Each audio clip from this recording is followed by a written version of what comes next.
রাজশাহী বিশ্ববিদ্যালয়ের একটি হল থেকে এইচএসসি পরীক্ষার ১০০টি অমূল্যায়িত উত্তরপত্র উদ্ধারের ঘটনা এখন সবার মুখে মুখে। কিভাবে বোর্ডের খাতা অন্যত্র চলে গেল তা নিয়েও রয়েছে জোর গুঞ্জন। এই ঘটনার এর মধ্যে জিজ্ঞাসাবাদের জন্য আটক করা হয়েছে ২ শিক্ষককে। বিষয়টি গুরুত্বের সাথে খতিয়ে দেখার কথা বলছেন শিক্ষা বোর্ডের কর্মকর্তারা। রাজশাহী নিউ গভর্নমেন্ট ডিগ্রি কলেজের শিক্ষক আবুল কালাম এবছর রাজশাহী শিক্ষা বোর্ড থেকে দায়িত্ব পেয়েছেন এইচএসসির উত্তরপত্র মূল্যায়নের। অথচ তাকে দেয়া ৩০০ খাতার ১০০ কপি পাওয়া গেছে রাজশাহী বিশ্ববিদ্যালয়ের মনুজান হলের গণরুমে।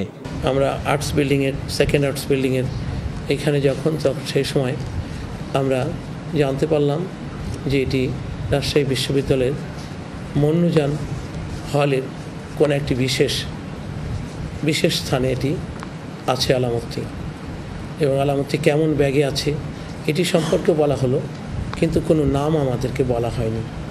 অনুমতি ছাড়াই নিজের গুরুত্বপূর্ণ প্রাতিষ্ঠানিক দায়িত্ব হস্তান্তর করেছেন শিক্ষক আবুল কালাম।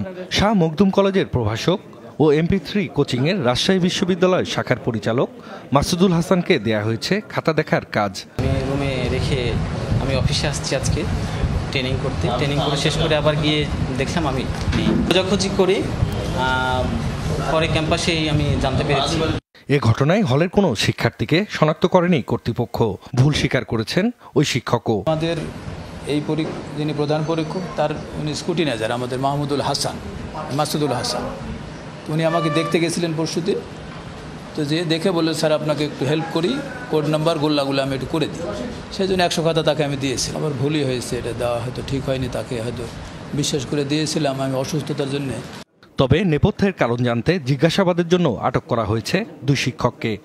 আইনানুগ ব্যবস্থা নেওয়ার জন্য এবং অন্য আরও কোনো ঘটনা আছে কিনা সেটি যাচাই বাছাই করার জন্য তাকে সেফ কাস্টডিতে নেওয়া প্রয়োজন বলে আমি মনে করি। জাহিদ হাসান, যমুনা নিউজ।